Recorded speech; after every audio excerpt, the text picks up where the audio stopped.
Que bom que os bons ventos os trouxeram à continuação de nossa história. Então vamos lá? 75ª noite. O discurso do capitão, disse Simba, pôs toda a tripulação numa grande tristeza, e bem depressa conhecemos o que acabava de dizer, que o que acabava de dizer-nos era mais que verdade. Vimos aparecer uma multidão inumerável de selvagens hediondos e da altura de 2 pés, cobertos por todo o corpo de um pelo pardo. Lançaram-se a nado e cercaram em pouco tempo nosso navio. Falavam-nos, aproximando-se, porém não entendíamos a sua linguagem.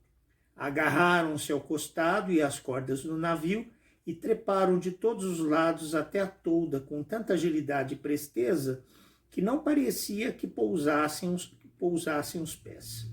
Vimos-los executar esta manobra com o susto que podeis imaginar, e sem que ousássemos pôr-nos em defesa, nem dizer-lhes uma única palavra para procurar desviá-los do seu intento, que suspeitávamos ser funesto.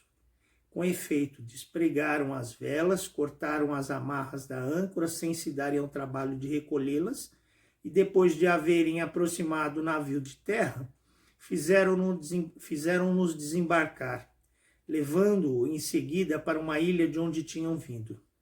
Todos os viajantes evitavam com cuidado aquela onde estávamos então, e era perigosíssima a demora nela, pela razão que ides ouvir. Porém, foi-nos preciso suportar o nosso mal com toda a paciência. Afastamo-nos da praia, internando-nos na ilha, achamos algumas frutas e ervas das quais comemos para prolongar o último instante de nossa vida e mais que nos fosse possível, pois esperávamos todos uma morte certa. Caminhando, avistamos de bastante longe um grande edifício, para o qual dirigimos os nossos passos. Era um palácio bem construído e muito elevado, que tinha uma porta de ébano de 2 batentes, que abrimos empurrando-a. Entramos no pátio e vimos defronte um vasto alojamento com um vestíbulo onde havia a um lado um montão de ossadas humanas e ao outro uma infinidade de espetos de assar carne.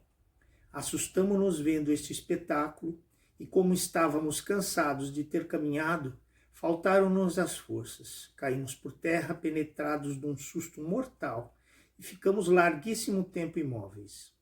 Ao pôr do sol, enquanto estávamos no estado lamentável que acabo de dizer-vos, abriu-se a porta do alojamento com muito estrondo e logo vimos sair dele uma horrenda figura de homem preto, da altura de uma palmeira.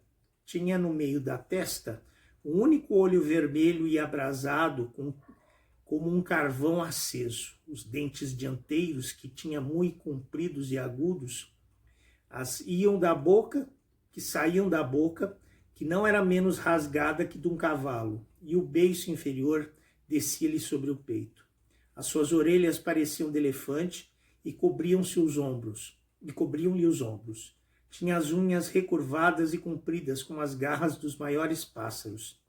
À vista de um gigante tão espantoso, perdemos todo o sangue frio e ficamos como mortos. Por fim, tornamo-nos e vimos-nos assentados debaixo do vestíbulo, examinando-nos detidamente.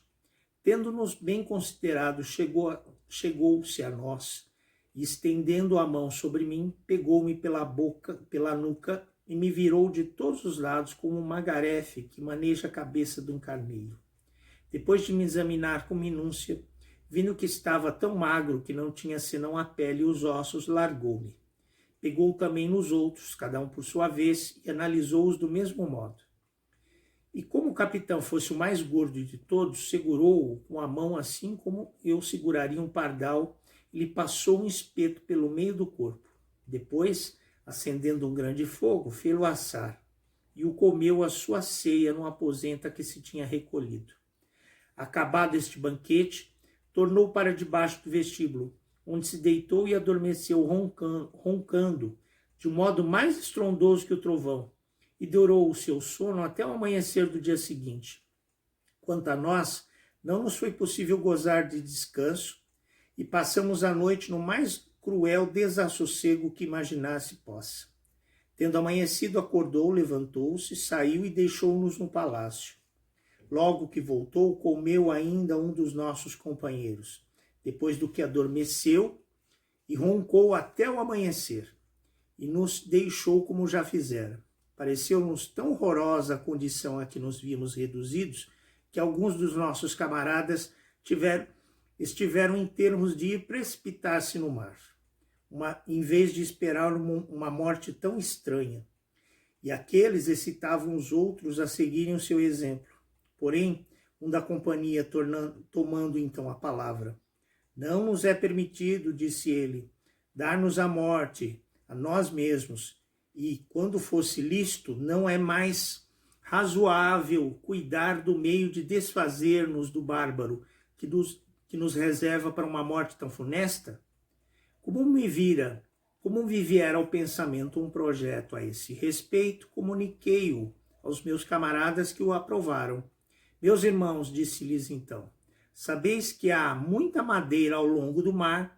Se vos confiais em mim, construamos algumas jangadas que possam levar-nos, e quando forem acabadas, nós as deixaremos na costa até que julguemos a propósito servirmos dela. Desta forma, executaremos o projeto que vos propus para nos livrarmos do gigante. Se tem bom êxito, poderemos esperar aqui com paciência que passe algum navio que nos leve desta ilha fatal. Se, pelo contrário, temos um mau sucesso, correremos as nossas jangadas e nos faremos ao mar. Confesso que, expondo-nos ao furor das vagas sobre tão fracas embarcações, corremos risco de perder a vida. Porém, ainda que devêssemos perecer, não é mais glorioso deixarmos-nos sepultar no mar do que nas entranhas deste monstro que já devorou 2 de nossos companheiros.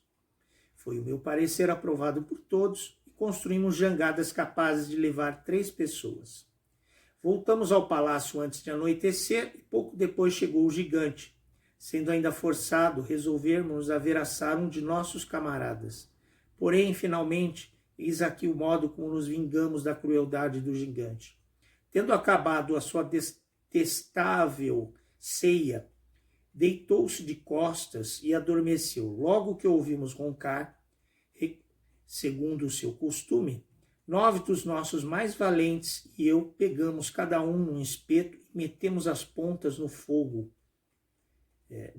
para pô-las em brasa. E depois as cravamos nos olhos ao mesmo tempo e os vazamos.